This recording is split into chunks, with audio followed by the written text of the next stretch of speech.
Katy جلدی سے کشتی میں بیٹھ گئی۔ تھیو سانگ نے رسی کھولی اور خود بھی کشتی میں چھلانگ لگا دی۔ اس سے آواز پیدا ہوئی۔ چبوترے پر لیٹے سپاہیوں نے نیچے گوڑ کر دیکھا۔ انہیں ستاروں کی مدھم روشنی میں کشتی ندی کے کنارے سے ہٹتی نظر آئی تو انہوں نے شور مچا دیا۔ تھیو سانگ نے چپو پکڑ کر کشتی کو پانی کے بہاؤ پر ڈال دیا۔ چبوترے پر سے سپاہی نیچے کو بھاگے، دوسرے سپاہیوں نے اوپر سے تیر برسانے شروع کر دیے۔ تیر کشتی میں آ کر گرے۔ کیٹی اور تھیو سانگ ایک طرف ہٹ کر سمٹ گئے۔ ندی کے پانی کا بہاؤ بہت تیز تھا۔ کشتی دیکھتے دیکھتے آگے نکل گئی۔ سپاہی کچھ دیر تک تو کنارے کے ساتھ بھاگے، انہوں نے تیر بھی چلائے، مگر کشتی رات کے اندھیرے میں ان کی نظروں سے اوجھل ہو گئی۔ تھیو سانگ نے سر اٹھا کر پیچھے دیکھا۔ کشتی پہاڑی کا موڑ گھوم چکی تھی۔ اس نے اطمینان کا سانس لے کر کہا، ہم خطرے کی حدود سے نکل آئے ہیں۔ پہاڑی علاقہ ہونے کی وجہ سے ندی کا زور بہت زیادہ تھا۔ کشتی بڑی تیزی سے آگے ہی آگے بہتی چلی جا رہی تھی۔ لہریں اسے ادھر سے ادھر اچھال رہی تھیں۔ تھیو سانگ اور کیٹی چپوؤں کی مدد سے کشتی کے توازن کو درست رکھنے کی کوشش کر رہے تھے۔ جب کشتی کافی دور نکل گئی اور پہاڑی علاقہ پیچھے رہ گیا تو پانی کے بہاؤ کا جوش و خروش ختم ہو گیا اور کشتی ہموار رفتار سے بہنے لگی۔ ساری رات اسی طرح سے گزر گئی۔ سورج مشرقی افق سے طلوع ہوا تو اس کی روشنی میں تھیو سانگ اور کیٹی نے دیکھا کہ جن پہاڑوں سے وہ کشتی اغوا کر کر چلے تھے وہ بہت پیچھے رہ گئے تھے، اور اب ندی ایک بنجر سے میدان میں داخل ہو گئی تھی۔ یہاں زمین ہموار مگر سخت تھی۔ کیٹی نے کہا، معلوم ہوتا ہے کہ ندی آگے جا کر کسی دریا میں گر جائے گی۔ دوپہر تک وہ بنجر ویران میدان میں بہتی ندی میں سفر کرتے رہے۔ دوپہر کے بعد بنجر میدان ایک ریتیلے سے صحرا میں بدل گیا۔ اب ریت کے ٹیلوں کا سلسلہ شروع ہو گیا تھا۔ تھیو سانگ نے کہا، میں حیران ہوں کہ یہ ندی آگے جا کر ریت میں کہیں جذب تو نہیں ہو جائے گی، کیونکہ اس کا پاٹ چھوٹا ہوتا جا رہا ہے۔ مگر آگے ایک دریا آ گیا۔ یہ دریا کسی بڑی سی نہر جتنا تھا۔ اس کا پاٹ زیادہ چوڑا نہیں تھا۔ ندی دریا میں داخل ہوئی تو کیٹی نے کہا، اب یہ دریا ضرور سمندر میں جا کر گرے گا، بہتر یہی ہے کہ ہم یہاں اتر جائیں۔ تھیو سانگ کشتی کو کنارے پر لے آیا۔ دریا کے کنارے ایک جگہ کشتی کھڑی کر کر وہ کنارے کی ریت پر اتر گئے۔ یہاں چاروں طرف ریت کے ٹیلے پھیلے ہوئے تھے۔ انہوں نے سورج کے اندازے سے مشرق کی طرف چلنا شروع کر دیا۔ ریت کے ٹیلوں میں سے گزرتے ہوئے وہ ایک نخلستان میں پہنچے تو انہوں نے دیکھا کہ وہاں کھجور کے درخت کھڑے ہیں۔ پیچھے ان کی چھاؤں میں ایک چشمہ بہہ رہا ہے۔ دو آدمی ایک اونٹ کے پاس ریت پر چادر بچھائے بیٹھے کھجوریں کھا رہے ہیں۔ کیٹی اور تھیو سانگ کو دیکھ کر ایک آدمی نے کہا، تم مسافر لگتے ہو، اگر بھوک لگی ہے تو یہ کھجوریں حاضر ہیں۔ کیٹی اور تھیو سانگ ان کے پاس بیٹھ گئے۔ مسافروں نے انہیں کھجوریں پیش کی۔ ایک آدمی نے کہا، میرا نام آتر ہے، تم کون ہو اور کہاں سے آ رہے ہو؟ تھیو سانگ بولا، یہ میری بہن ہے، ہم دونوں جڑی بوٹیوں کا کاروبار کرتے ہیں، مگر یہاں راستہ بھول کر نکل آئے ہیں۔ دوسرا آدمی بولا، یہ جگہ صحرائے کاشان ہے، یہاں سے شمال مشرق کی طرف کاشان کا شہر ہے، اگر تم وہاں چلے جاؤ تو تمہیں کوئی قافلہ مل جائے گا۔ تھیو سانگ اور کیٹی کے لیے اتنی معلومات ہی بہت تھیں۔ آتر نے پوچھا، تم لوگ پیدل ہی صحرا میں سفر کر رہے تھے؟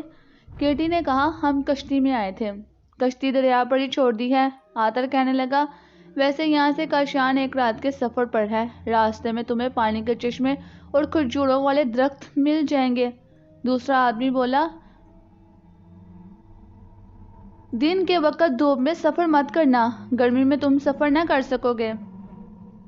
انہیں کیا معلوم تھا کہ تھیو سانگ اور کیٹی کو تو نہ گرمی لگتی ہے اور نہ سردی۔ انہوں نے دونوں مسافروں کا شکریہ ادا کیا اور شمال مشرق کی طرف سفر شروع کر دیا۔ وہ شہر کاشان میں جا کر کسی قافلے کے ساتھ مل کر کسی دور دراز علاقے کی جانب نکل جانا چاہتے تھے۔ انہیں اب بھی دشمن سپاہیوں سے جان بچانے کی ضرورت تھی۔ صحرا کے ریتیلے راستے پر پیدل سفر کرتے رہے۔ صبح کی روشنی ہوئی تو تھیو سانگ اور کیٹی نے دیکھا کہ ریتیلے ٹیلوں کے درمیان ایک بہت اونچا اور کشادہ سا تکونہ اہرام سا بنا ہوا ہے۔ کیٹی نے کہا،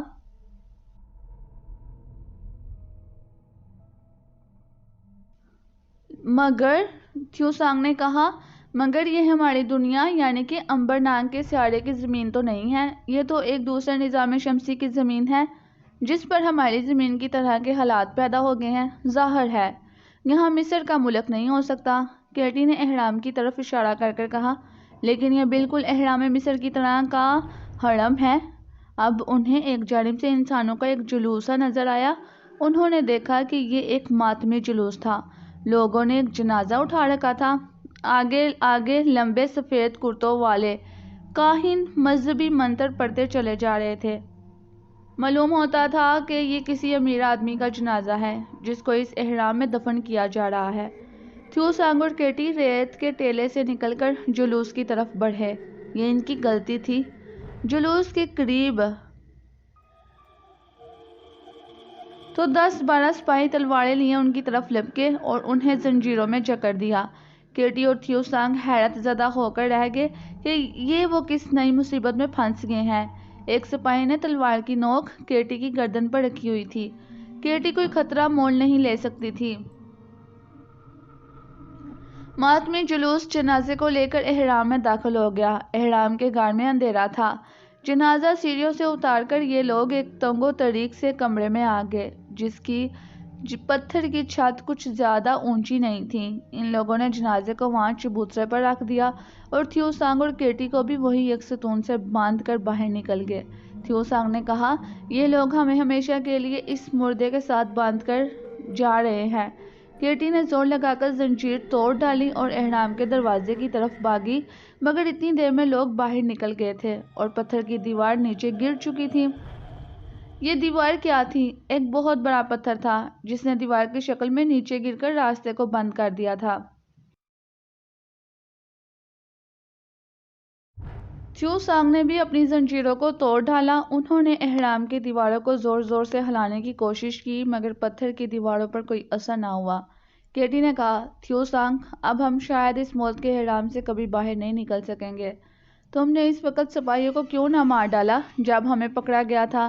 تھیو سانگ نے کہا، سپاہی نے تمہاری گردن پر تلوار رکھی ہوئی تھی، مجھے تمہاری جان کا خطرہ تھا۔ کیٹی بولی، بہرحال اب ہم دونوں کی جان کو خطرہ ہی نہیں بلکہ یقینی طور پر ہم دونوں ہمیشہ ہمیشہ کے لیے اس احرام میں دفن ہو گئے ہیں۔ تھیو سانگ چبوترے کی طرف بڑھ کر بولا، یہ تو ہم نے دیکھا ہی نہیں کہ اس میں کسی کی لاش ہے۔ کیٹی اور تھیو سانگ چبوترے پر رکھے ہوئے جنازے کی طرف بڑھے۔ یہ ایک تابوت تھا جس پر چادر پڑی تھی۔ چادر ہٹائی تو نیچے ایک تختی پر ان لوگوں کی زبان میں لکھا تھا، شہزادہ بے شام کو مقدس سام کے ساتھ دفن کیا جاتا ہے کیونکہ وہ مر گیا ہے۔ آسمان کے دیوتا اس کی حفاظت کرے۔ آسمان کی دنیا اس کی خدمت کے لیے ایک عورت اور ایک مرد کو بھی ساتھ دفن کر دیا گیا ہے۔ تھیو سانگ اور کیٹی نے ایک دوسرے کی طرف دیکھا تو گویا ہمیں اس مردے کی خدمت کے لیے زبردستی پکڑ کر دفن کر دیا گیا ہے۔ کیٹی نے جھنجھلا کر کہا۔ تھیو سانگ بولا، مگر یہ مقدس سام کون ہے اور کہاں ہے؟ کیٹی نے چونک کر کہا، اگر وہ سام زندہ ہے تو ہماری مدد کر سکتا ہے۔ تھیو سانگ نے تابوت کا ڈھکنا کھول دیا۔ تابوت میں ایک خوبصورت اور نوجوان شہزادے کی لاش پڑی تھی اور اس کے سرہانے کی جانب ایک سبز رنگ کا سرخ آنکھوں والا سانپ کنڈلی مارے بیٹھا تھا۔ سانپ پھنکار مار کر تھیو سانگ اور کیٹی کی طرف بڑھا مگر فوراً ہی رک گیا۔ اسے ان دونوں میں سے ناگ دیوتا کی خوشبو آنے لگی تھی۔ سانپ کو رکتا دیکھ کر کیٹی نے خوش ہو کر کہا، تھیو سانگ، اس نے ہمارے جسموں سے آتی مقدس ناگ کی بو سونگھ لی ہے، اسی لیے وہ حملہ کرتے کرتے رک گیا ہے۔ تھیو سانگ سانپ کو دیکھ رہا تھا۔ اس نے کہا، تم ٹھیک کہتی ہو، سانپ کی آنکھوں میں دوستی کی چمک ہے، شاید وہ ہمیں کچھ کہنا چاہتا ہے۔ کیٹی نے کہا، مگر ہم اس کی زبان میں بات نہیں کر سکتے۔ سانپ ان کی باتوں کو سمجھ رہا تھا۔ اس نے ہلکی سی پھنکار مار کر کہا، تم مقدس ناگ دیوتا کے ضرور بھائی بہن ہو، کیا تم میری زبان سمجھ رہے ہو؟ مگر کیٹی اور تھیو سانگ سانپ کی زبان نہیں سمجھ رہے تھے۔ اس نے کچھ کہا ہے کیٹی؟ تھیو سانگ نے بے تابی سے کہا، کاش ہم اس کی زبان سمجھ سکتے۔ کیٹی نے نا امیدی سے کہا۔ سانپ نے کیٹی اور تھیو سانگ کے آگے سر جھکا دیا۔ وہ تمہیں سلام کر رہا ہے، تھیو سانگ بولا۔ جب سانپ نے دیکھا کہ ناگ دیوتا کے بہن بھائی اس کی زبان میں بات نہیں کر سکتے تو اس نے ان دونوں کی زبان کے الفاظ پر غور کیا۔ اس زبان کے ایک ایک لفظ کو اپنے ذہن میں بار بار دہرایا اور پھر بڑی آواز میں ان کی زبان میں بولا، مقدس نا کے بہن بھائی، میں تمہاری زبان میں بول رہا ہوں، کیا تم سمجھ رہے ہو؟ کیٹی اور تھیو سانگ نے سبز کے منہ سے نکلے ہوئے انسانی زبان کے الفاظ سنے تو دنگ سے رہ گئے۔ کیٹی نے جلدی سے کہا، ہاں ہاں، ہم تمہاری زبان سمجھ رہے ہیں، ہمیں بتاؤ کہ ہم یہاں سے کیسے باہر نکل سکتے ہیں۔ سام بولا، یہ بعد میں سوچیں گے، پہلے میری بات سنو۔ اس شہزادے وشال کو زہر دے کر ہلاک کیا گیا ہے، یہ اپنی موت نہیں مرا۔ کیٹی حیران ہو کر لاش کو دیکھنے لگی۔ تھیو سانگ نے کہا، یہ کیا راز ہے؟ سام بولا، اگر تم یہاں نہ آتے تو شاید یہ راز ہمیشہ کے لیے راز ہی رہتا، مگر تمہارے یہاں آنے سے یہ بات ثابت ہو گئی ہے کہ آسمان کے دیوتا اس شہزادے کے خون ناحق سے خوش نہیں ہیں اور اس کی زندگی چاہتے ہیں۔ کیٹی نے کہا، مگر شہزادہ تو مر چکا ہے۔ سام بولا، لیکن ابھی زیادہ وقت نہیں گزرا، میں اس کے جسم سے اس کا سارا زہر چوس کر اسے پھر سے زندہ کر سکتا ہوں۔ تھیو سانگ نے جلدی سے کہا، تو پھر فوراً اس کے جسم میں سے زہر نکال کر پھینک دو۔ سانپ نے اپنا منہ شہزادے کی لاش کی گردن کے ساتھ لگا دیا اور لاش کے اندر پھیلا ہوا زہر چوسنے لگا۔ وہ تھوڑی تھوڑی دیر بعد زہر نکال کر تابوت میں پھینک دیتا۔ 6-7 بار ایسا کرنے کے بعد اس لاش میں حرکت پیدا ہوئی اور پھر شہزادہ وشال نے آنکھیں کھول دیں۔ میں کہاں ہوں؟ تھیو سانگ نے کہا، شہزادے گھبرانا مت، تمہیں زہر دے کر مار دیا گیا تھا، مگر مقدس صاحب نے تمہارے جسم کا زہر نکال کر پھینک دیا ہے، تم زندہ ہو گئے ہو۔ شہزادہ تابوت میں اٹھ کر بیٹھ گیا۔ کیا میں احرام میں دفن کر دیا گیا تھا؟ شہزادے نے تعجب سے احرام کی چھت اور دیوار کو دیکھ کر کہا۔ کیٹی بولی، ہاں شہزادے، مگر تمہیں کس نے زہر دیا تھا؟ شہزادہ بولا، یہ کام سوائے میرے ظالم چچا کے کوئی دوسرا نہیں کر سکتا، میں تخت کا اکیلا حقدار تھا، وہ مجھے اپنے راستے سے ہٹا کر میرے باپ کے تخت و تاج پر قبضہ کرنا چاہتا تھا، اسی لیے اس نے مجھے کھانے میں زہر دے دیا۔ مجھے یاد ہے کہ کھانا کھانے کے بعد میری حالت خراب ہو گئی تھی، مگر تم لوگ کون ہو اور یہ سانپ؟ مقدس صاحب نے میرے جسم میں سے زہر کیوں نکالا؟ کیٹی نے کہا، ہمیں تمہارے ساتھ احرام میں دفن کر دیا گیا تھا، لیکن ہم نے تابوت کھولا تو اندر تمہاری لاش کے پاس سانپ بیٹھا تھا۔ یہ سانپ ہمارا دوست ہے کیونکہ ہم سپیرو کے خاندان سے تعلق رکھتے ہیں، کیٹی نے یوں ہی کہہ دیا۔ سانپ کچھ نہ بولا۔ شہزادے کو تابوت میں سے باہر نکال دیا گیا تھا، وہ فرش پر بیٹھ گیا اور بولا، میں تمہارا اور سانپ کا شکر گزار ہوں۔ سانپ نے کہا، شہزادے تم بے گناہ ہو، لیکن اگر یہ دونوں بہن بھائی نہ ہوتے تو شاید میں تمہارے جسم کا زہر نہ نکالتا۔ شہزادے نے سانپ کو بڑی آواز میں انسانوں کی طرح سے بات کرتے دیکھا تو تعجب سے بولا، تم انسانوں کی طرح سے بول لیتے ہو؟ سانپ کہنے لگا، یہ بھی ان دونوں بہن بھائیوں کا کرشمہ ہے، تمہیں ان دونوں کا شکر گزار ہونا چاہیے۔ شہزادہ وشال نے کیٹی اور تھیو سانگ کا شکریہ ادا کیا اور بولا، لیکن اب ہم اس بند احرام سے کیسے باہر نکلیں گے؟ اس کے اندر تو صرف اتنی ہوا موجود ہے جو ہمیں زیادہ سے زیادہ 1 دن تک زندہ رکھ سکتی ہے۔ سانپ نے کہا، میں یہاں سے نکلنے کا کوئی راستہ تلاش کرتا ہوں۔ یہ کہہ کر سانپ نے گھوم پھر کر احرام کی دیواروں کو ٹٹولنا شروع کر دیا۔ اسے ایک جگہ دیوار میں نرم سی ریت محسوس ہوئی۔ سانپ نے وہاں سوراخ بنانا شروع کر دیا۔ تھیو سانگ اور کیٹی بھی اس کے ساتھ لگ گئے۔ تھوڑی دیر میں انہوں نے وہاں سوراخ کو گہرا کر لیا۔ کیٹی نے کہا کہ ہمیں یہاں سرنگ کھودنی ہوگی۔ شہزادہ بھی ان کی مدد کرنے کو اٹھا۔ تھیو سانگ نے کہا، شہزادے تم آرام کرو۔ سانپ، کیٹی اور تھیو سانگ سرنگ کھودتے چلے گئے۔ ریت کی وجہ سے سرنگ بڑی آسانی سے بنتی جا رہی تھی۔ آدھی رات تک انہوں نے سرنگ کا دوسرا سیرا احرام سے باہر نکال لیا۔ سب سے پہلے سانپ باہر گیا۔ اس نے واپس آ کر بتایا کہ احرام کے باہر کوئی پہرے دار نہیں ہے۔ ایک ایک کر تھیو سانگ، کیٹی اور شہزادہ وشال سرنگ سے باہر آ گئے۔ صحرا میں رات کا وقت تھا، آسمان پر تارے چمک رہے تھے۔ سانپ نے کہا، میں چاہتا ہوں کہ مجرموں کو ان کے جرم کی سزا دی جائے اور شہزادے کو اس کا جائز حق دلایا جائے۔ شہزادہ بولا، اس ریاست کے تخت پر میرا حق ہے، مگر میرا ظالم چچا تخت پر قابض رہا تو وہ میرے خاندان کے سب بڑوں اور بچوں کو بھی ہلاک کر دے گا۔ کیٹی اور تھیو سانگ نے شہزادے کو یقین دلایا کہ وہ اس کا جائز حق اسے واپس دلانے اس کی مدد کریں گے۔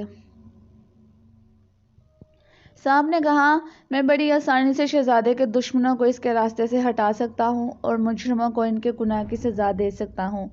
کیٹی نے کہا پھر بھی ہمیں سوچ سمجھ کر شاہی محل کی طرف چلنا ہوگا۔ شہزادے نے کہا شہر کے دروازے کے پاس ہی شاہی محل ہے، وہاں میرے رشتہ داروں کی قیام گاہیں ہے، ہم ان کے پاس جا کر چھپ جائیں گے اور پھر ظالم چچا کے محل پر حملہ کر کر تخت پر قبضے کا اعلان کر دیں گے۔ تھیو سانگ نے سام کو اٹھا کر اپنی کلائی سے لپیٹ لیا۔ انہوں نے ستاروں کی روشنی میں شہر کی طرف چلنا شروع کر دیا۔ شہزادے نے کہا ہمیں شہر کے ایک خفیہ دروازے سے داخل ہو کر میرے رشتہ داروں کی حویلی میں جانا ہوگا۔ شہر وہاں سے زیادہ دور نہیں تھا۔ بہت جلد وہ سب ایک ریت کے ٹیلے کی دوسری جانب آئے تو انہیں شہر کی دیوار کے برجوں پر رات کی مشلیں جلتی نظر آئیں۔ اب شہزادے نے انہیں شہر کے خفیہ دروازے کی طرف گائیڈ کرنا شروع کیا۔ وہ ریت کے ایک ایسے میدان سے گزرے جہاں بہت سے کھنڈر بکھرے ہوئے تھے۔ شہزادے نے کیٹی کو بتایا کہ اس جگہ پر 100 برس پہلے اس کے پردادا کا محل ہوا کرتا تھا جو اب کھنڈر بن چکا ہے۔ وہ فصیل شہر کے جنوب میں ایک جگہ فصیل کے ارد گرد پھیلی ہوئی گھاٹی میں اتر گئے۔ کھائی میں پانی بھرا ہوا تھا اور شہزادہ انہیں اس مقام پر لے گیا جہاں ہنگامی حالات کے وقت فرار ہونے کی غرض سے جھاڑیوں میں ایک جگہ 2 کشتیاں رکھی تھیں۔ ان کشتیوں کی مدد سے وہ کھائی کو عبور کر کر شہر کی دیوار میں ایک ایسی جگہ آگے جہاں جھاڑیوں کے درمیان ایک سرنگ اندر جاتی تھی۔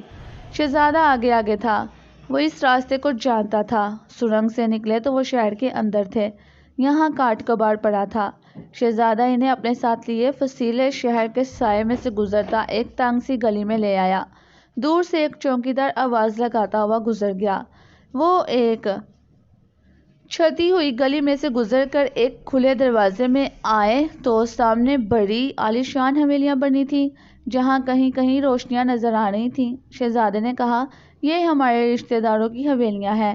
وہ کونے والی حویلی میرے ماموں جان کی ہے جو مجھ سے اپنے بچوں کی طرح سے پیار کرتے ہیں، ہم ان کے پاس جائیں گے۔ کیٹی نے کہا کہیں وہ تمہیں پکڑوا تو نہیں دیں گے؟ شہزادہ بولا وہ تو خود بادشاہ کے خلاف ہے، بادشاہ نے اس کی ساری زرعی زمینیں ضبط کر رکھی ہیں اور یہ تھوڑے سے وظیفے پر گزارا کر رہے ہیں۔ سانپ نے کہا مجھے اپنی جیب میں چھپا لو۔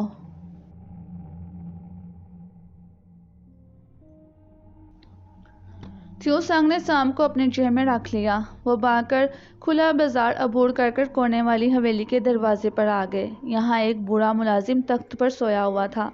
شہزادے نے اسے بالکل نہ جگایا اور حویلی کے چھوٹے دروازے کو کھول کر اندر داخل ہو گیا۔ اندر ڈیوڑی تھی، اس کے آگے صحن جس میں فوارہ سا لگا تھا، اس کے پیچھے برآمدوں میں کمرے تھے، ان کے بیچ میں سے زینہ اوپر کی منزل کے کمروں کو جاتا تھا۔ شہزادہ زینہ چڑھنے لگا، اوپر والا دروازہ بند تھا۔ شہزادے نے آہستہ سے دستک دی، دوسری طرف سے کسی عورت کی آواز آئی کون ہے جو آدھی رات کو آیا ہے؟ شہزادے نے اپنی وفادار بوڑھی خادمہ کی آواز پہچان لی۔ اس نے کہا ماما میں ہوں بشال۔ ملازمہ نے فوراً سے دروازہ کھول دیا اور ڈر کر پیچھے ہٹ گئی۔ شہزادے تم؟ مگر تم تو مر چکے تھے۔ پھر وہ بوت بوت کہتی شہزادے کے ماموں کے کمرے کی طرف بھاگی۔ شہزادے نے لپک کر اس کو پکڑ لیا اور کہا اوہ ہو ماما میں بھوت نہیں ہوں، میں شہزادہ بشال ہوں۔ شور سن کر شہزادے کا ماموں اور ممانی بھی بیدار ہو گئیں۔ شہزادے بشال کو دیکھ کر پہلے تو وہ بھی کچھ گھبرائے، لیکن جب شہزادے نے انہیں اپنی ساری روایت سنا دی اور کیٹی اور تھیو سانگ نے بھی اس کی تصدیق کی تو وہ بہت خوش ہوئے۔ انہوں نے شہزادے کی پیشانی کو چوما اور اسے گلے لگا لیا۔ ماموں نے کہا بیٹا تمہارا چچا تمہارے خون کا پیاسا ہے، اگر اسے علم ہو گیا کہ تم ہمارے ہاں چھپے ہو تو وہ اس حویلی کی اینٹ سے اینٹ بجا دے گا۔ بشال نے کہا ماموں جان میں اپنے چچا سے اپنا حق واپس لینے آیا ہوں، آپ اگر مجھے یہاں نہیں چھپا سکتے تو میں اپنے ان دوستوں کے ساتھ صحرا میں کسی جگہ جا کر چھپ جاؤں گا۔ ماموں جان بولے ایسی بات نہیں ہے بیٹا، میں تمہیں اپنی حویلی کے تہہ خانے میں چھپا لوں گا، میرا مطلب صرف یہ تھا کہ تمہارے دوستوں کو چاہیے کہ وہ بھی تمہارے بارے میں کسی سے کوئی بات نہ کریں۔ تھیو سانگ نے بھی کہا کہ وہ شہزادے کو اس کا جائز حق دلا کر رہیں گے۔ اس کے بعد ماموں جان شہزادے کو تہہ خانے میں لے گئے۔ تھیو سانگ اور کیٹی بھی ساتھ تھے۔ یہ تہہ خانہ حویلی کی نچلی منزل کے آخری کونے میں زمین کے اندر بنا ہوا تھا، یہاں ضرورت کی ہر شے موجود تھی۔ وہ تہہ خانے میں بچھے ہوئے قالین پر بیٹھ گئے اور ظالم چچا کی حکومت کا تختہ الٹنے کے بارے میں سوچ بچار کرنے لگے۔ آخر کافی غور و فکر کے بعد یہ فیصلہ کیا گیا کہ جب فوج کے کمانڈر کو راستے سے نہیں ہٹا دیا جاتا، بغاوت کو کامیابی نہیں حاصل ہو سکتی، کیونکہ کمانڈر بادشاہ کے ساتھ ملا ہوا تھا اور رعایا بادشاہ کے خلاف اور شہزادے کی حمایت میں تھی، مگر فوج کے کمانڈر نے ان کو فوج کی مدد سے دبا رکھا تھا۔ تھیو سانگ نے کہا، کیٹی کو کمانڈر کے محل میں کنیز کی شکل میں بھرتی کروا کر بھیجا جائے، یہ سانپ اپنے ساتھ لے جائے اور کمانڈر کو ختم کرنے کی کوشش کرے۔ دوسری طرف میں بادشاہ کے دربار میں داخل ہو جاؤں گا اور جب کمانڈر کی موت کی خبر آئے گی تو بادشاہ کا کام تمام کر دوں گا، پھر ہم شہزادے کی بادشاہت کا اعلان کر دیں گے۔ مامو جان نے کہا، تجویز تو اچھی ہے، مگر اس میں تم دونوں کی جان بھی جا سکتی ہے۔ تھیو سانگ اور کیٹی نے مسکرا کر ایک دوسرے کو دیکھا، کیونکہ انہیں معلوم تھا کہ وہ اتنی آسانی سے نہیں مار سکتے۔ تھیو سانگ بولا، اس کی تو آپ فکر ہی نہ کریں، ہم اپنی حفاظت خود کرنا جانتے ہیں۔ آپ اپنے اسر و رسوخ سے کام لے کر کیٹی کو کمانڈر کے محل میں کنیز بنا کر نوکری دیں، میں شاہی دربار میں خود داخل ہو جاؤں گا۔ مامو جان نے کہا، میں صبح ہوتے ہی ایک نواب صاحب سے مل کر کیٹی کو کمانڈر کے ہاں بھجوا دوں گا۔ نواب صاحب کمانڈر کے بہت دوست تھے۔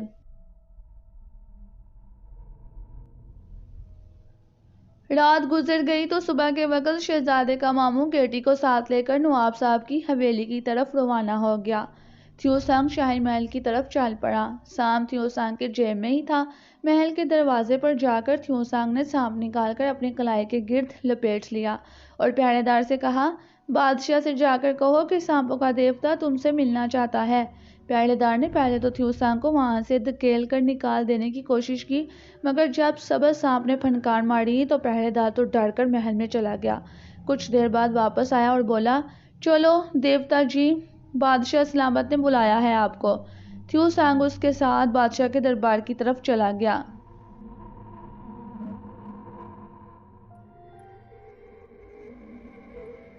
سنسان جزیرے کی روشنی۔ بادشاہ دربار لگائے تخت پر بیٹھا تھا۔ تھیو سانگ بڑی شان سے چلتا بادشاہ کے تخت کے قریب آ گیا۔ اس نے بادشاہ کو ادب سے سلام کیا تو بادشاہ اس کے ہاتھ میں سبز سانپ کو دے کر چکرا گیا، کیونکہ یہ تو وہی سانپ تھا جو اس نے شہزادے کی لاش کے ساتھ تابوت میں بند کروایا تھا۔ وہ سمجھ گیا کہ دال میں کچھ کالا ہے اور یہ سانپوں کا دیوتا اس کو شہزادے کی لاش کے بارے میں کچھ کہنے آیا ہے۔ بادشاہ درباریوں کو اس سلسلے میں کچھ بتانا نہیں چاہتا تھا، چنانچہ اس نے ہاتھ اٹھا کر کہا، دربار برخاست کیا جاتا ہے، ہم اس دیوتا سے تنہائی میں کچھ باتیں کرنا چاہتے ہیں۔ درباری ایک ایک کر کر وہاں سے چلے گئے تو بادشاہ تخت سے اتر کر نیچے تھیو سانگ کے پاس آیا اور بولا، تم سانپوں کے دیوتا ہو؟ ہاں بادشاہ سلامت۔ تھیو سانگ نے سبز سانپ کو کلائی پر لپیٹتے ہوئے کہا، یہ سبز سانپ تم نے کہاں سے حاصل کیا ہے؟ تھیو سانگ سب کچھ سمجھتا تھا کہ بادشاہ کے دل میں کیا ہے۔ اس نے پہلے سے سوچے ہوئے منصوبے کے مطابق کہا، بادشاہ سلامت، میں سانپوں کا دیوتا ہوں۔ میرے پاس اس قسم کے 2 سبز سانپ تھے، ان میں سے ایک کہیں کھو گیا ہے، اب یہ دوسرا میرے پاس رہ گیا ہے۔ کیا تم دوسرے سانپ کی تلاش میں آئے ہو؟ تھیو سانگ نے بے نیازی سے کہا، نہیں، مجھے اس کی تلاش کرنے کی ضرورت نہیں ہے، میرے لیے یہ ایک سانپ ہی کافی ہے۔ بادشاہ نے اطمینان کا سانس لیا۔ اسے تسلی ہو گئی کہ اس سانپوں کے دیوتا کو کچھ معلوم نہیں کہ دوسرا سبز سانپ کہاں ہے۔ اب بادشاہ نے رعونت سے گردن اوپر اٹھائی اور بولا، تم میرے پاس کس لیے آئے ہو؟ تھیو سانگ نے بڑے اعتماد سے مسکراتے ہوئے کہا، بادشاہ سلامت، میں سانپوں کا دیوتا ہی نہیں ہوں، بلکہ میرے پاس یہ سانپ ایک ایسا سانپ ہے جو انسانوں کی طرح سے بات کرتا ہے۔ بادشاہ کی آنکھیں حیرت سے کھل گئی، وہ سانپ کو تکنے لگا۔ کیا تم سچ کہہ رہے ہو؟ تھیو سانگ نے کہا، کیوں نہیں، آپ تجربہ کر کر دیکھ سکتے ہیں۔ پھر تھیو سانگ نے سبز سانپ سے کہا، اے سانپ، بادشاہ سلامت سے بات کرو۔ سبز سانپ سارے منصوبے کو سمجھ گیا تھا۔ اس نے بادشاہ کی طرف منہ اٹھا کر اپنی بریک آواز میں کہا، بادشاہ سلامت خوش رہیں، میں آپ کا خادم ہوں۔ بادشاہ تو دنگ ہی رہ گیا، کہنے لگا، میں نے ایسا عجوبہ ساری زندگی نہیں دیکھا۔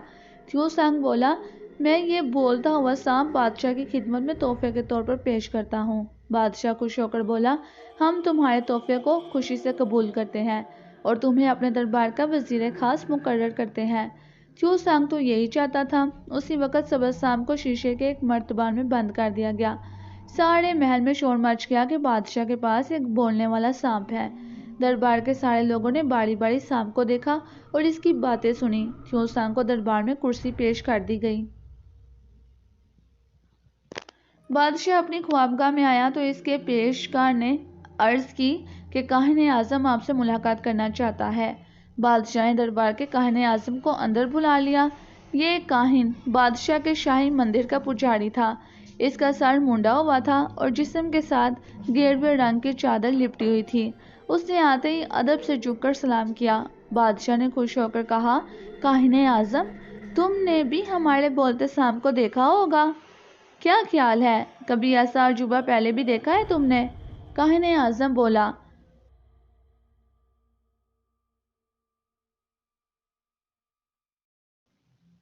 کاہن اعظم بولا، بادشاہ سلامت، میں اسی سانپ اور سانپوں کے دیوتا کے بارے میں کچھ کہنے آیا ہوں۔ بادشاہ نے کہا، تم کیا کہنا چاہتے ہو؟ کاہن اعظم نے کہا، بادشاہ سلامت، میں نے شاہی تختی پر حساب لگا کر پتہ چلایا ہے کہ یہ سبز سانپ جو آپ کے محل میں موجود ہے وہی سانپ ہے جسے آپ نے شہزادے کے تابوت میں بند کیا تھا۔ بادشاہ کو تو جیسے کسی نے جھنجھوڑ دیا، وہ اٹھ کر بیٹھ گیا۔ کاہن اعظم، تم یہ کیسے کہہ رہے ہو؟ کاہن اعظم بولا، بادشاہ سلامت، میرا حساب کبھی غلط نہیں ہو سکتا۔ آپ کو اگر شک ہے تو شہزادے کی قبر کو کھلوا کر دیکھ لیں، سانپ اس کے تابوت میں نہیں ہوگا۔ بادشاہ تو پریشان ہی ہو گیا۔ اس نے کاہن اعظم کے قریب آ کر کہا، خبردار، ابھی کسی سے کوئی بات نہ کی جائے، تم میرے ساتھ احرام کی طرف چلو، میں ابھی جا کر اس ممے کو حل کرنا چاہتا ہوں۔ بادشاہ نے کاہن اعظم کو ساتھ لیا، دونوں گھوڑوں پر سوار ہوئے اور محل کے عقبی دروازے سے نکل کر احرام کی طرف روانہ ہو گئے۔ کاہن اعظم کو احرام کے اندر جانے کا خفیہ راستہ معلوم تھا۔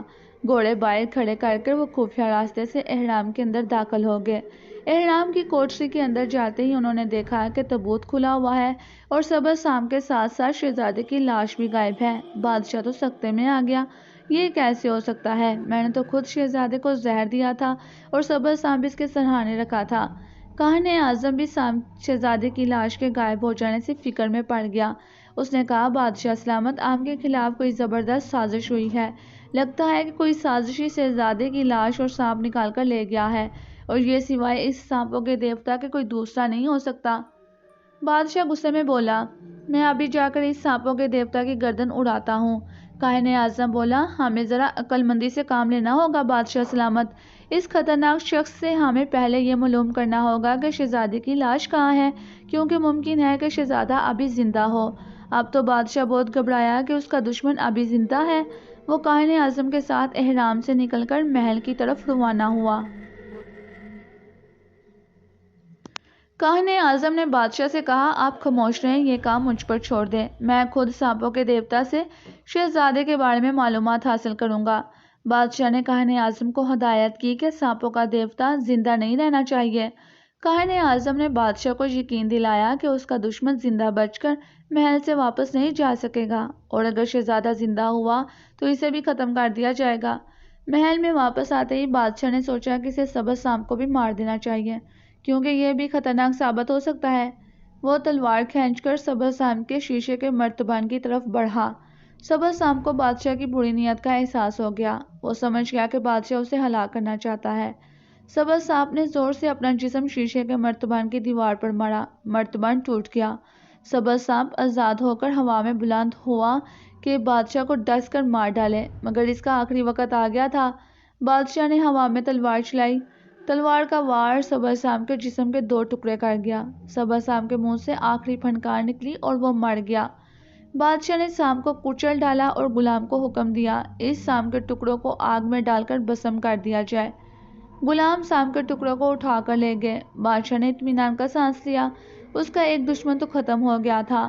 اتنے میں تیو سانگ کمرے میں داخل ہوا اور بولا، بادشاہ سلامت، آج آپ دربار میں کس وقت تشریف لا رہے ہیں؟ بادشاہ نے ایک گہری سی نظر تیو سانگ پر ڈالی اور بولا، ہم دوپہر کے بعد دربار لگائیں گے۔ کیوں؟ تم کیوں فکر مند ہو؟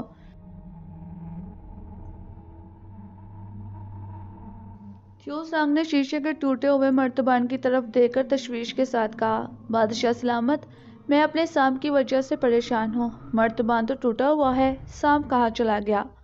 بادشاہ نے مصنوعی حیرت کا اظہار کرتے ہوئے کہا، میں تو خود اس لیے بڑا پریشان ہوں۔ میں یہاں آیا تو مرتبان تو ٹوٹا ہوا تھا۔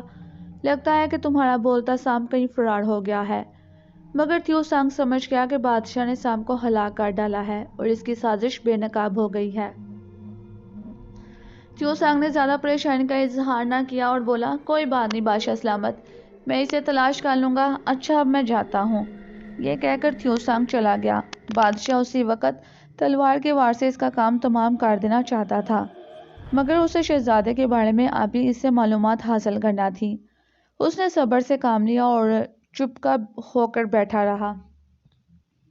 تھیو سانگ نے وہاں سے نکل کر سیدھا شہزادے کے ماموں جان کی حویلی کی طرف چلنے لگا تو محل کے شاہی مندر کے باہر کاہن اعظم نے اسے بلا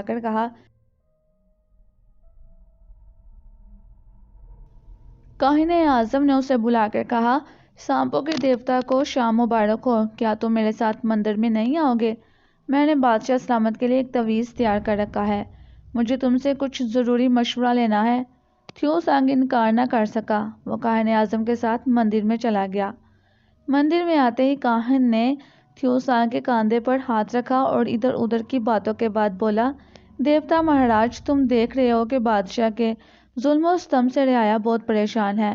میں تو خود رعایا پر ظلم ہوتے نہیں دیکھ سکتا۔ اگر تم میرا ساتھ دو تو ہم رعایا کو بادشاہ کے ظلم سے نجات دلا سکتے ہیں۔ تھیو سانگ بولا، یہ کیسے ہو سکتا ہے؟ بادشاہ کے پاس تو پوری فوج ہے۔ کاہن اعظم نے کہا، عوام سے بڑی طاقت کوئی نہیں ہوتی۔ رعایا ہمارے ساتھ ہوگی، کاش شہزادہ زندہ ہوتا۔ وہ میری آخری امید تھا، مگر بادشاہ نے اسے بھی زہر دے کر مار ڈالا۔ میرے پاس ایک ایسی طلسمی دوائی ہے کہ اگر وہ شہزادے کی لاش پر مال دی جائے تو شہزادہ پھر سے زندہ ہو سکتا ہے۔ پھر ہم شہزادے کو تخت پر بٹھا کر بادشاہ کو ختم کر دیں گے۔ یہ کاہن اعظم کی چال تھی۔ وہ تھیو سانگ کے دل کا حال معلوم کرنا چاہتا تھا۔ تھیو سانگ کو کاہن اعظم پر ذرا بھی شک نہ ہوا کہ وہ شہزادے کے فرار سے واقف ہے۔ اس نے کہا کہ میں آج رات تم سے بات کروں گا، ابھی میں ایک ضروری کام سے جنگل میں جا رہا ہوں۔ یہ کہہ کر تھیو سانگ اجازت لے کر چلا گیا۔ کاہن اعظم نے اپنے ایک رازدار جاسوس کو تھیو سانگ کے پیچھے لگا دیا کہ پتہ کرے وہ کہاں جاتا ہے۔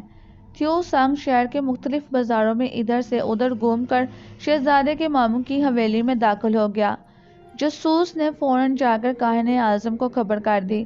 کاہن اعظم اسی وقت بادشاہ کے پاس پہنچا اور بولا، بادشاہ سلامت، میرا اندازہ غلط نہیں ہو سکتا۔ سانپوں کا دیوتا آپ کے دشمن نواب کی حویلی میں گیا ہے۔ مجھے یقین ہے کہ شہزادہ اپنے ماموں کی حویلی میں چھپا ہوا ہے۔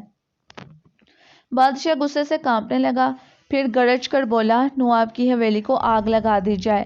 اسی وقت سپاہی مچھلی اور تیل کے کوپے لے کر نواب کی حویلی کی طرف چل دیے۔ ایک گھبرائے ہوئے نوکر نے آ کر شہزادے کے ماموں کو خبر کر دی کہ شاہی سپاہی محل کو آگ لگانے آ رہے ہیں۔ اسی وقت تھیو سانگ شہزادے سے باتیں کر رہا تھا۔ اسے معلوم ہوا تو اس نے پریشان ہو کر کہا، ہمارا راز کھل گیا ہے، کیا یہاں سے نکلنے کا کوئی خفیہ راستہ ہے؟ شہزادے کے ماموں نے اٹھتے ہوئے کہا، میرے ساتھ آؤ۔ اس وقت شہزادہ تھیو سانگ اور شہزادے کی ممانی حویلی کی ایک خفیہ سرنگ میں داخل ہو گئے۔ یہ سرنگ زمین کے نیچے ہی نیچے سے ہوتی ہوئی شہر کی چار دیواری سے باہر ایک ٹیلے کی طرف نکل گئی۔ سپاہیوں نے آتے ہی حویلی پر تیل چھڑک کر آگ لگا دی اور دیکھتے ہی دیکھتے آگ بھڑک اٹھی۔ ساری حویلی آگ کی لپیٹ میں آ گئی، مگر اس وقت تک شہزادہ تھیو سانگ اور شہزادے کا ماموں اور ممانی وہاں سے فرار ہو کر سرنگ کے راستے سے گزر کر شہر سے دور ریت کے ایک بہت بڑے ٹیلے کے پاس پہنچ چکے تھے۔ اس وقت شام ہو رہی تھی اور سورج غروب ہو چکا تھا۔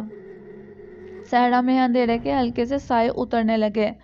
تھیو سانگ نے کہا، ہمیں یہاں ایک سیکنڈ بھی نہیں رکنا چاہیے۔ شہزادے کا ماموں بولا، دریا پار ایک بستی ہے، وہاں میرا ایک دوست رہتا ہے، اس سے ہم گھوڑے حاصل کر کر یہاں سے بہت دور نکل جائیں گے۔ شہزادے نے کہا، کیٹی کا کیا ہوگا؟ تھیو سانگ بولا، وہ میری خوشبو پا کر اپنے آپ ہمارے پاس آ جائے گی۔ اس وقت تمہاری جان بچانا ضروری ہے۔ اور یہ لوگ صحرا میں دریا کی طرف روانہ ہو گئے۔ دوسری طرف کیٹی کو شاہی فوج کے کمانڈر کے محل میں کنیز کی حیثیت سے نوکر کروا دیا گیا تھا اور وہ کمانڈر کو ہلاک کرنے کے منصوبے بنا رہی تھی کہ اسے خبر ملی کہ شہزادے کے ماموں کی حویلی کو آگ لگا دی گئی ہے۔ وہ پریشان ہو گئی، سمجھ گئی کہ راز کھل گیا ہے۔ اب اس کو اپنی زندگی خطرے میں تھی، اگرچہ اسے یہ معلوم نہیں تھا کہ اس کے بارے میں کسی کو کچھ پتہ ہے کہ نہیں، مگر وہ شہزادے اور تھیو سانگ کی زندگیوں کے بارے میں پریشان تھی۔ کیٹی کمانڈر کے محل سے نکل کر سیدھی شہزادے کے ماموں کی حویلی کو گئی۔ دیکھا کہ حویلی تو جل کر راکھ کا ڈھیر بن چکی ہے۔ اس نے ہوا میں سونگھا، اسے تھیو سانگ کی خوشبو نہیں آ رہی تھی۔ اس کا دل خوف سے دھڑک اٹھا، کہیں تھیو سانگ جل کر بھسم تو نہیں ہو گیا، لیکن اسے یقین تھا کہ تھیو سانگ جل کر نہیں مر سکتا۔ اس کی جان اس کی انگلی میں ہے، لیکن کیا معلوم وہ حویلی میں بند ہو گیا ہو اور اس کی انگلی بھی جل کر پگھل گئی ہو، پھر تو وہ ضرور مر سکتا ہے۔ کیٹی نے لوگوں کی باتیں سنی، وہ کہہ رہے تھے کہ نواب کا سارا کنبہ حویلی میں جل گیا ہے۔ کیٹی پریشانی کی حالت میں واپس ہونے لگی تو اس نے حویلی سے دور شہزادے کے ماموں کے بوڑھے ملازم کو سر جھکائے بیٹھے دیکھا۔ کیٹی لپک کر اس کے پاس آ گئی۔ بوڑھا ملازم کیٹی کو حویلی میں آتے دیکھ چکا تھا، وہ آنسو بہا رہا تھا۔ کیٹی اس سے باتیں کرنے لگی۔ اس نے بوڑھے کو تسلی دی اور کہا، خدا کو یہی منظور تھا، اب رونے سے کیا ہو سکتا ہے۔ بوڑھا ملازم خاموش ہو گیا، پھر خاموشی سے اٹھ کر ایک طرف چل پڑا۔ کیٹی اس کے پیچھے پیچھے چل پڑی۔ بوڑھا شہر کی ایک گلی میں گھس کر ایک مکان میں داخل ہو گیا۔ کیٹی کو احساس ہو چکا تھا کہ اس بوڑھے ملازم کو کسی راز کا علم ہے جو وہ اس سے چھپانا چاہتا تھا، اسی لیے وہ اٹھ کر چلا گیا تھا۔ بوڑھے کے مکان کا دروازہ بند تھا۔ کیٹی نے دروازے پر دستک دی تو بوڑھے نے خود دروازہ کھولا اور کیٹی کو دیکھ کر بولا، تم میرے پیچھے کیوں لگی ہو؟ کیٹی نے کہا، بابا تم شاید نہیں جانتے، میں تمہارے آقا کی دوست ہوں اور تمہاری حویلی میں میرا ایک بھائی بھی آیا ہوا تھا۔ میں تم سے صرف اتنا پوچھنا چاہتی ہوں کہ کیا سچ مچ میرا بھائی بھی جل کر مر گیا ہے؟ بوڑھے نے کیٹی کو اندر بلا لیا، خود ایک موڑے پر بیٹھ گیا اور کیٹی کو تخت پر بیٹھنے کا اشارہ کیا۔ پھر بولا، بیٹی تمہاری باتوں سے معلوم ہوتا ہے کہ تم اپنے بھائی کی زندگی کے بارے میں واقعی بہت پریشان ہو۔ میں تمہیں صرف اتنا بتا سکتا ہوں کہ تمہارا بھائی زندہ ہے۔ کیٹی نے پوچھا، یہ کیسے ممکن ہے بابا؟ ساری حویلی تو جل کر خاک ہو گئی ہے۔ بوڑھا بولا، اس حویلی میں ایک خفیہ راستہ بھی تھا جو شہر سے باہر نکلتا تھا۔ ہو سکتا ہے کہ تمہارا بھائی بھی میرے آقا کے ساتھ حویلی سے نکلنے میں کامیاب ہو گیا ہے۔ خدا کرے کہ میرے آقا اور مالکن کی جان بچ گئی ہو۔ کیٹی کو ایک دم سے حوصلہ ہو گیا۔ اس نے پوچھا، کیا آپ مجھے بتا سکتے ہیں کہ خفیہ سرنگ کا راستہ کس طرف نکلتا ہے؟ بوڑھا یہ راز کیٹی کو بھی نہیں بتا سکتا تھا۔ اس کو خیال آیا کہ ہو سکتا ہے کیٹی بھی ان کی دشمن ہو۔ اس نے کہا، میں تمہیں اتنا سب اس لیے بتایا ہے کہ اپنے بھائی کی زندگی کے بارے میں تم پریشان تھی۔ میں اس سے آگے کچھ نہیں جانتا کہ وہ کہاں جا کر نکلتا ہے راستہ۔ کیٹی سمجھ گئی کہ بوڑھا اس سے آگے کچھ نہیں بتائے گا۔ وہ واپس حویلی کے قریب آ گئی۔ اس نے دیکھا کہ حویلی کا ایک چھوٹا سا میدان تھا۔ یہ میدان آگے جا کر ایک سڑک کے ذریعے شہر کی دیوار سے مل گیا تھا۔ کیٹی نے اندازہ لگایا کہ اگر حویلی کے نیچے کوئی سرنگ بنائی گئی ہوگی تو اس کا زمین کے اندر سے اس طرف سے شہر سے باہر جاتا ہوگا راستہ، کیونکہ یہی سب سے آسان اور چھوٹا راستہ تھا۔ کیٹی میدان سے گزر کر شہر سے باہر آ گئی۔ اب وہ اپنے اندازے سے سرنگ کی سیدھ میں چلنے لگی۔ کافی دور جا کر اسے ریت کا ایک ٹیلہ نظر آیا۔ ریت کے ٹیلے کے پاس پہنچ کر اس نے ارد گرد چکر لگا کر دیکھا، مگر وہاں سے کوئی ایسی جگہ نظر نہ آئی جہاں سے سرنگ کا راستہ باہر نکلتا ہو۔ ایک جگہ کیٹی کو جھاڑیاں دکھائی دی۔ کیٹی نے جا کر دیکھا، وہاں زمین پر کسی کے قدموں کے نشان بنے تھے۔ جھاڑی کی شاخ سے ہٹانے کی کوشش کی گئی تھی ان نشانوں کو۔ کیٹی چونک پڑی، ضرور وہ لوگ اسی جگہ سے باہر نکلے ہوں گے۔ انہوں نے اس خیال سے پاؤں کے نشان مٹا دیے ہوں گے کہ کوئی ان کا تعاقب نہ کر سکے۔ ریت پر دور تک جھاڑی کی شاخ سے قدموں کو ہٹانے کے نشان پڑے ہوئے تھے۔ آگے سخت ریتیلا میدان شروع ہو گیا تھا جہاں زمین پر پاؤں کے نشان نہیں پڑ سکتے تھے۔ کیٹی نے واپس آ کر جھاڑیوں کو پیچھے ہٹایا تو پیچھے ایک پتھر لگا تھا۔ پتھر کو ہٹایا تو اس کے پیچھے ایک سرنگ نکل آئی۔ کیٹی کے دل کو اطمینان ہو گیا کہ تھیو سانگ شہزادے اور اس کے ماموں کے خاندان کو لے کر اس جگہ سے نکل گیا ہوگا۔ کیٹی نے شمال کی طرف چلنا شروع کر دیا۔ کافی دور چلنے کے بعد ایک دریا آ گیا۔ دریا کا پاٹ بہت چھوٹا تھا، اس کا ریتیلا کنارہ گیلا تھا۔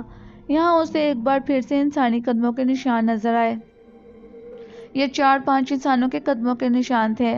ضرور تھیوسانگ اور دوسرے لوگوں نے اس جگہ سے دریا عبور کیا ہوگا۔ کیٹی دریا میں اتر گئی۔ اس نے تیرتے ہوئے دریا کو عبور کیا۔ دوسرے کنارے پر بھی انسانی قدموں کے نشان موجود تھے۔ یہاں سے صحرا شروع ہو جاتا تھا۔ اب کیٹی انسانی پاؤں کے نشان صاف دیکھ رہی تھی۔ اس نے تھیوسانگ کے جوتوں کے نشان پہچان لیے۔ وہ صحرا میں آگے بڑھنے لگی۔ صبح کا پہلا پہر گزر چکا تھا۔ سورج آسمان پر چمک رہا تھا۔ کیٹی پاؤں کے نشانوں پر چلی جا رہی تھی۔ شام کے وقت ایک صحرائی گاؤں میں پہنچ گئی۔ اس گاؤں سے تھیوسانگ نے گھوڑے حاصل کیے تھے۔ پاؤں کے نشان اس گاؤں سے چلے گئے تھے۔ یہ ایک چھوٹا سا گاؤں تھا جہاں عورتیں کچے مکانوں کے باہر بیٹھی روٹیاں پکا رہی تھیں۔ مرد کھجور کے درختوں کے نیچے آرام کر رہے تھے۔ کیٹی نے ایک بوڑھی عورت سے پوچھا کہ یہاں سے کچھ مسافر لوگ گزرے تھے۔ عورت نے کیٹی کو بتایا کہ کل یہاں سے 3 مرد اور ایک عورت گزری تھی۔ انہوں نے 4 گھوڑے بھی خریدے تھے۔ کیٹی نے ان کے حلیے دریافت کیے تو ایک حلیہ تھیوسانگ کا تھا۔ کیٹی کو تھیوسانگ کے زندہ رہنے کی بہت خوشی ہوئی۔ گاؤں کے باہر اب گھوڑوں کے سموں کے نشان نظر آئے۔ یہ نشان شمال کی طرف جا رہے تھے۔ کیٹی نے نشانوں کے ساتھ ساتھ چلنا شروع کر دیا۔ صحرا میں چلتے چلتے اسے رات ہو گئی۔ کیٹی تھکان اور پیاس سے بے نیاز تھی۔ چنانچہ اس نے رات کو بھی اپنا سفر جاری رکھا۔ رات بھی گزر گئی۔ صحرا میں دن کی روشنی پھیلی تو گھوڑوں کے سیموں کے نشان اسی طرف آگے کی طرف چلے گئے۔ دن کے پچھلے پہر دور کیٹی کو پہلی بار ایک جگہ درختوں کے جھنڈ نظر آئے۔ یہ کوئی نخلستان تھا۔ گھوڑوں کے سموں کے نشان اسی طرف جا رہے تھے۔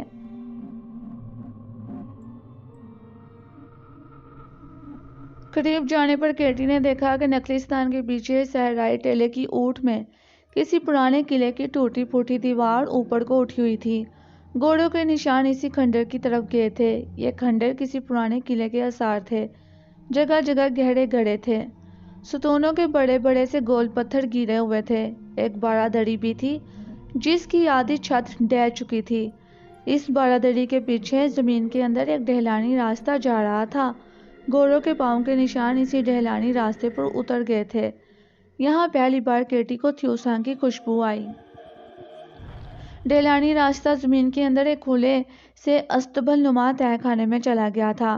یہاں تھیوسانگ شہزادہ اور شہزادے کا ماموں اور ممانی بیٹھے کھانا کھانے کے بعد آرام کر رہے تھے کہ اچانک تھیوسانگ اٹھ کر کھڑا ہو گیا۔ میری بہن کیٹی آ رہی ہے۔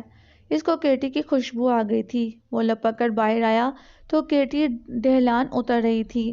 دونوں ایک دوسرے کو دیکھ کر بہت ہی خوش ہوئے۔ تھیوسانگ اسے لے کر شہزادے اور اس کے ماموں کے پاس آ گیا۔ ان سب کو زندہ دیکھ کر کیٹی بے حد خوش ہوئی۔ یہاں کیٹی کو جب تھیوسانگ کی زبانی معلوم ہوا کہ سانپ غائب ہے تو اسے بہت افسوس ہوا۔ شہزادے نے کہا کہ اگر ہمارا راز کھل گیا ہے تو بادشاہ نے سانپ کو ضرور مار ڈالا ہوگا۔ کیٹی نے کہا سوال یہ ہے کہ اب ہمیں کیا کرنا ہوگا۔ تھیوسانگ نے کیٹی کو بتایا کہ انہوں نے دوسرے شہر کے بادشاہ سے مدد لینے کا فیصلہ کیا ہے۔ شہزادے کے ماموں نے کہا کہ اس شہر کا بادشاہ ہمارے شاہی خاندان کا ہمدرد ہے۔ وہ ضرور ہماری مدد کرے گا۔ کم از کم وہاں شہزادے کو حفاظت میں رکھ سکیں گے۔ رات انہوں نے اسی کھنڈر میں بسر کی اور دوسرے روز صبح ہونے سے پہلے ہی اپنے سفر پر روانہ ہو گئے۔ 3 روز کے سفر کے بعد وہ اپنے ہمدرد بادشاہ کے ملک میں پہنچ گئے۔ ہمدرد بادشاہ نے ان لوگوں کی بڑی ہی آؤ بھگت کی اور ان کی دکھ بڑی داستان سن کر ایک لشکر کو تیار کیا اور دشمن بادشاہ کے شہر پر حملہ کر دیا۔ بڑی گھمسان کی جنگ ہوئی اور دشمن بادشاہ مارا گیا۔ اس کا وزیر حمان بھی مارا گیا اور تخت پر شہزادے کو بٹھا دیا گیا۔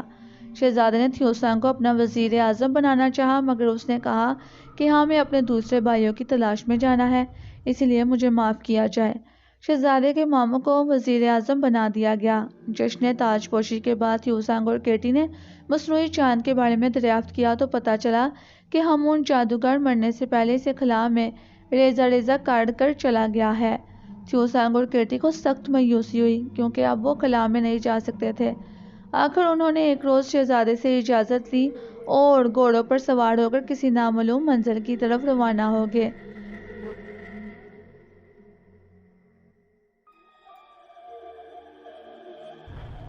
کئی روز تک وہ اس زمین کی فضا میں سفر کرتے رہے۔ 15 دن کے سفر کے بعد وہ سمندر کے کنارے جا نکلے۔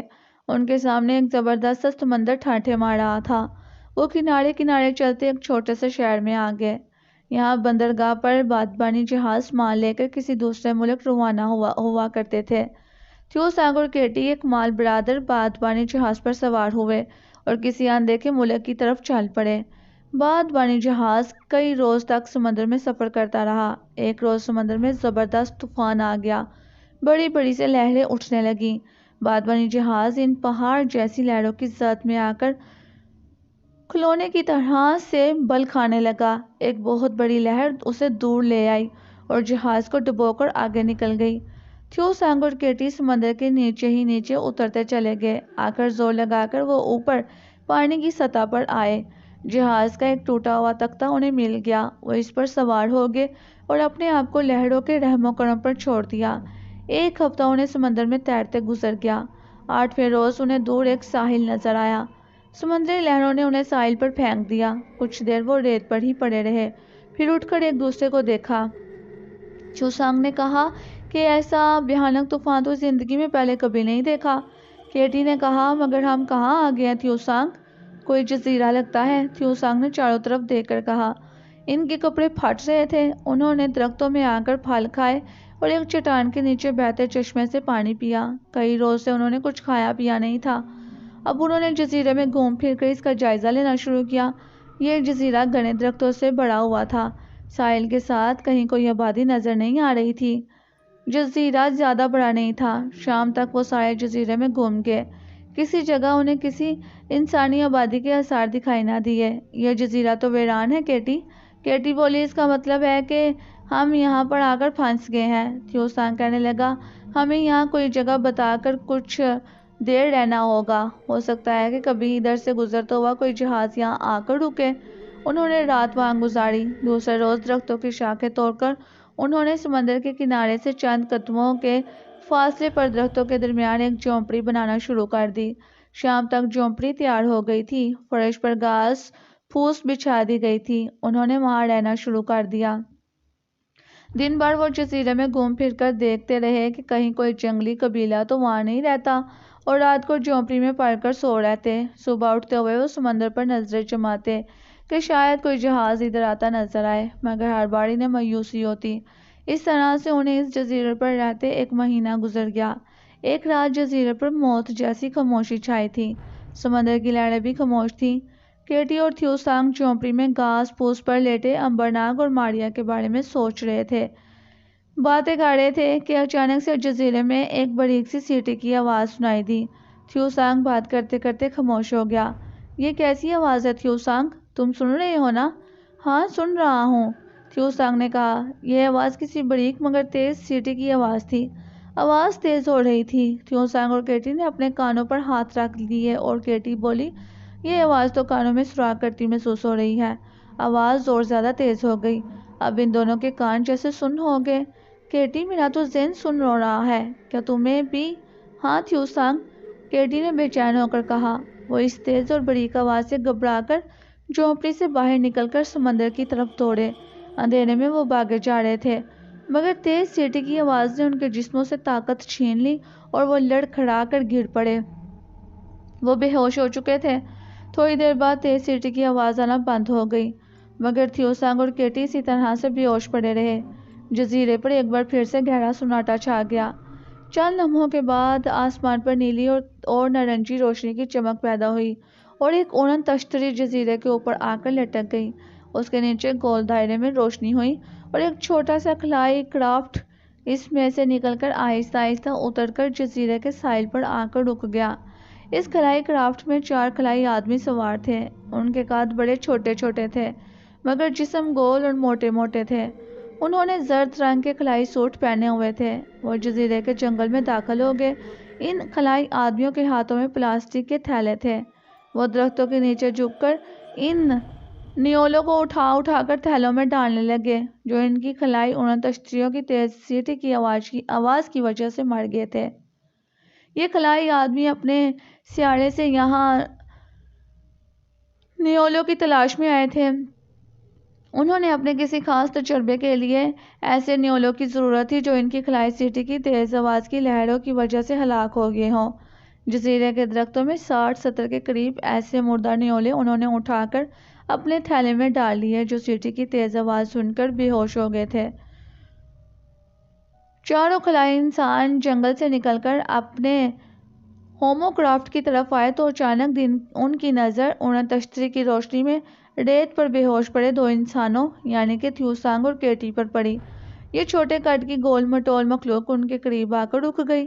ایک آدمی نے جیب سے ایک آلہ نکال کر تھیو سانگ اور کیٹی کے جسموں کی تابکاری کو نوٹ کیا اور وائرلیس پر کہا کہ جہاں جزیرے پر ایک لمبے قد کی عورت ایک لمبے قد کا مرد بھی بے ہوش ہے، ان کے جسم کی تابکاری سے معلوم ہوا ہے کہ یہ دونوں کسی دور دراز خلائی سیارے کے رہنے والے ہیں۔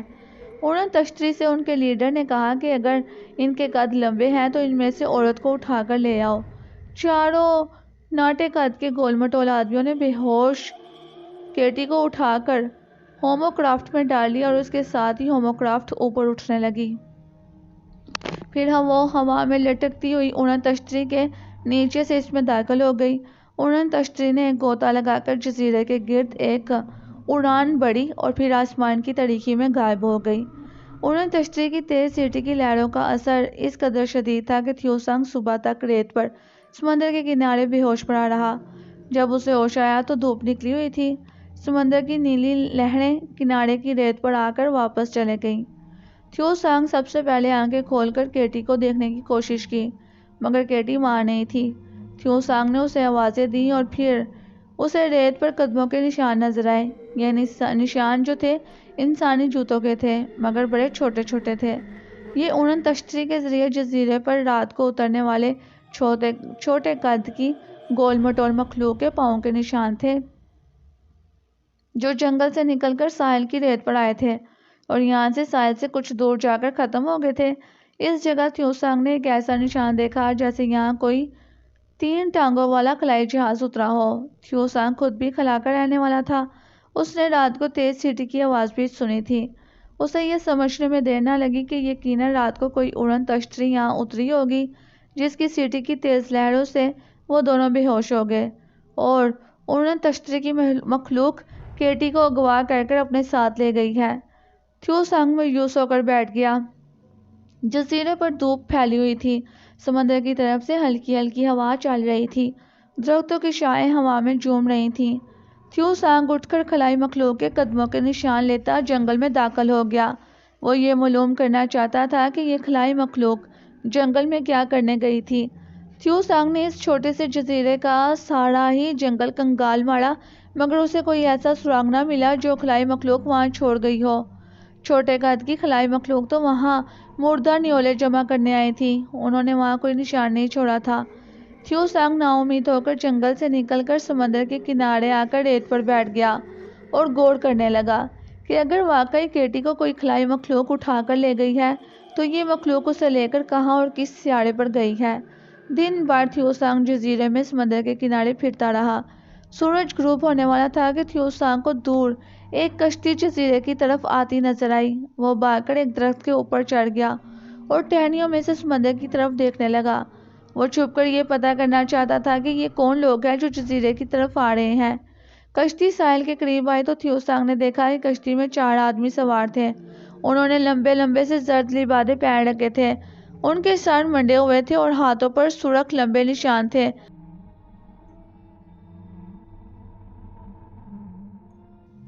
ان کے درمیان کشتی میں ایک عورت رسیوں میں جکڑی سر جھکائے بیٹھی تھی۔ کشتی ساحل پر کھڑی کر کے یہ 4 آدمی عورت کو کھینچتے ہوئے ریت پر ایک جگہ لائے۔ 2 آدمیوں نے پھاوڑے سے زمین میں گڑھا بنایا اور عورت دہشت کے مارے کانپ رہی تھی، اس کا برا حال تھا، خوف سے اس کی آواز نہیں نکل رہی تھی۔ باقی 2 آدمیوں نے ادھر ادھر سے درختوں کی خشک شاخیں اور گھاس پھوس اکٹھا کر لیا تھا۔ انہوں نے عورت کو گڑھے میں زندہ دفن کرنا تھا اور اس کے ارد گرد خشک لکڑیاں اور گھاس پھوس کا ڈھیر لگا کر اسے پتھروں کو رگڑ کر آگ لگا دی۔ اب اس عورت نے اپنی زبان میں چیخ چیخ کر رحم کی درخواست کی مگر 4 آدمیوں پر تو ذرا سا بھی اثر نہ ہوا۔ انہوں نے عورت کو وہیں چھوڑا اور کشتی میں بیٹھ کر واپس روانہ ہو گئے۔ ان کے جانے کے بعد تھیو سانگ درخت سے اترا، کشتی ابھی زیادہ دور نہیں گئی تھی، آگ عورت کے قریب پہنچ رہی تھی۔ تھیو سانگ زیادہ انتظار نہیں کر سکتا تھا، وہ زمین پر لیٹ گیا اور رینگتا ہوا آگ کے قریب پہنچ گیا۔ اس نے ایک طرف سے درخت کی جلتی ہوئی شاخوں اور گھاس پھوس پر ریت ڈالنا شروع کر دی۔ عورت نے پھٹی پھٹی آنکھوں سے تھیو سانگ کی طرف دیکھا۔ تھیو سانگ نے کہا کہ فکر نہ کرو، میں تمہاری مدد کرنے آیا ہوں۔ تھیو سانگ نے یہ جملہ اپنی زبان میں ادا کیا تھا جسے وہ عورت نہ سمجھ سکی۔ عورت نے چلا کر کہا کہ میری مدد کرو، آگ میرے قریب آ رہی ہے۔ اس کی زبان سے تھیو سانگ کو مدد ملی اور اس نے اس کی زبان میں کہا کہ گھبراؤ نہیں۔ دھوئیں میں عورت بمشکل سانس لے رہی تھی۔ تھیو سانگ ایک طرف سے آگ کو بجھا پایا اور پھر وہ رینگتا ہوا عورت کے قریب پہنچ گیا۔ اس نے وہاں سے جلتی لکڑیوں کو پرے ہٹا دیا۔ وہ کھڑا اس لیے نہیں ہو رہا تھا کہ کہیں چاروں آدمی اسے دیکھ نہ لے۔ آگ کا حلقہ اب عورت سے دور ہو گیا تھا، وہ آگ سے محفوظ ہو گئی تھی مگر ابھی تک زمین میں دفن تھی۔ تھیو سانگ نے ریت کھودنا شروع کر دی۔ تھوڑی دیر بعد اس نے عورت کو ریت میں سے نکال لیا اور اسے اپنے ساتھ زمین پر رینگتا ہوا لے کر درختوں کی طرف چلا گیا۔ درختوں میں جا کر اس نے عورت کی مشقیں کھول دی اور سمندر کی طرف دیکھا۔ چاروں آدمیوں کی کشتی سمندر سے بہت دور نکل چکی تھی۔ موت کے منہ سے نکل آنے پر وہ بیچاری عورت ڈری ڈری سی تھی۔ پھر بھی تھیو سانگ نے اب اس کی زبان میں اسے تسلی دی تو وہ بولی، تم کون ہو؟ تم ہماری زبان کیسے جانتے ہو؟ تھیو سانگ نے کہا، میرا نام تھیو ہے، تم مجھے اپنا بھائی سمجھو، میں اس علاقے کی کچھ زبانیں جانتا ہوں، مگر یہ لوگ تمہیں کیوں آگ میں جلانا چاہتے ہیں؟ عورت نے کہا کہ میرا نام سابلی ہے اور یہ چاروں آدمی لومڑ دیوتا کے مندر کے پجاری ہیں۔ ہر سال یہ جزیرے کی سب سے خوبصورت لڑکی کو لومڑ دیوتا پر قربان کرنے کی غرض سے یہاں لا کر جلا دیتے ہیں۔ مگر تم یہاں کیسے آ گئے؟ اگر تم نہ ہوتے تو میں جل کر راکھ ہو چکی ہوتی۔ لومڑ دیوتا کا نام سن کر تھیو سانگ کے کان کھڑے ہوں گے۔ اس کو خیال آیا کہ کہیں اس جزیرے کے آس پاس کوئی لومڑ جیسی خلائی مخلوق تو نہیں اتری ہوئی۔ اس نے سامبی سے پوچھا، سامبی، کل رات آسمان پر ایک روشنی ہوئی تھی اور بڑی تیز آواز سنائی دی تھی، کیا تمہیں اس کے بارے میں کچھ معلوم ہے؟ سامبی نے کہا، نہیں، میں نے ایسی کوئی آواز نہیں سنی۔ تھیو سانگ خاموش ہو گیا۔ پھر اس نے سامبی سے اس کے جزیرے کے لوگوں کے بارے میں پوچھا تو اس نے بتایا کہ ان کا چھوٹا سا جزیرہ وہاں سے ایک رات کے سفر پر ہے۔ وہ جزیرے کے ایک ماہی گیر کی اکلوتی بیٹی ہے۔ میرے والدین میری موت پر رو رہے تھے۔ انہیں معلوم تھا کہ اب میں دوسرے جزیرے پر لے جا کر جلا ڈالی جاؤں گی۔ تھیو سانگ نے کہا، کیا تم واپس اپنے والدین کے پاس جانا چاہتی ہو؟ سامبی نے کہا، اگر میں وہاں گئی تو دیوتا کے پجاری مجھے پھر سے پکڑ لیں گے، اب میں وہاں نہیں جا سکتی۔ ہاں، اگر تم کسی طرح سے میرے والدین کو وہاں سے نکال کر لے آؤ تو میں ان کے ساتھ یہاں سے دور کسی غیر آباد سمندری جزیرے میں چلی جاؤں گی۔ تھیو سانگ بولا، تم مجھے اپنے والدین کے گھر کا پتہ اور ان کا حلیہ بتاؤ، میں انہیں وہاں سے نکال کر لانے کی کوشش کروں گا۔ سامبی نے کہا، مگر یہ بڑا خطرناک کام ہے، ایک بار پھر سوچ لو، میں نہیں چاہتی کہ میری خاطر تم اپنی جان گنواؤ۔ سارے جزیرے پر لومڑ دیوتا کے پجاریوں کی حکومت ہے، ان کے پاس ایسے طلسمی آگ ہے جس کی روشنی ان کے ہاتھوں سے نکل کر جس پر پڑتی ہے وہ جل کر بھسم ہو جاتا ہے۔ تھیو سانگ نے چونک کر سامبی کی طرف دیکھا۔ سامبی جس طلسمی روشنی کا ذکر کر رہی تھی وہ یقیناً کوئی خلائی لیزر گن ہو سکتی تھی۔ کیا یہ لوگ کسی خلائی سیارے کی مخلوق ہیں؟ تھیو سانگ سوچنے لگا۔ اس نے سامبی کو یقین دلایا کہ وہ اس کے والدین کو حفاظت کے ساتھ لے کر اس کے پاس واپس آ جائے گا۔ سامبی نے تھیو سانگ کو اپنے جزیرے کے محل وقوع اور والدین کے حلیے اور گھر کے بارے میں سب کچھ بتا دیا اور تھیو سانگ نے سمندر میں سفر کرنے کے لیے کشتی تیار کرنا شروع کر دی۔ پھر کیا ہوا، یہ جاننے کے لیے امبرناگ ماریا کی آئندہ آنے والی قسط میں آپ ملاحظہ کریں گے۔ اور اگر میرے پیارے ویورز آپ کو یہ ویڈیو پسند آئی ہے تو اس کو لائک کریں، اور اگر آپ میرے چینل پر نیو ہیں تو میرے چینل کو سبسکرائب کریں اور بیل آئیکن کو پریس کرنا نہ بھولیں تاکہ آپ کو ملتی رہے تمام چینل اپڈیٹس۔ انشاءاللہ پھر ملتے ہیں نیکسٹ ایپیسوڈ کے ساتھ، تب تک کے لیے stay connected with my channel and اللہ حافظ۔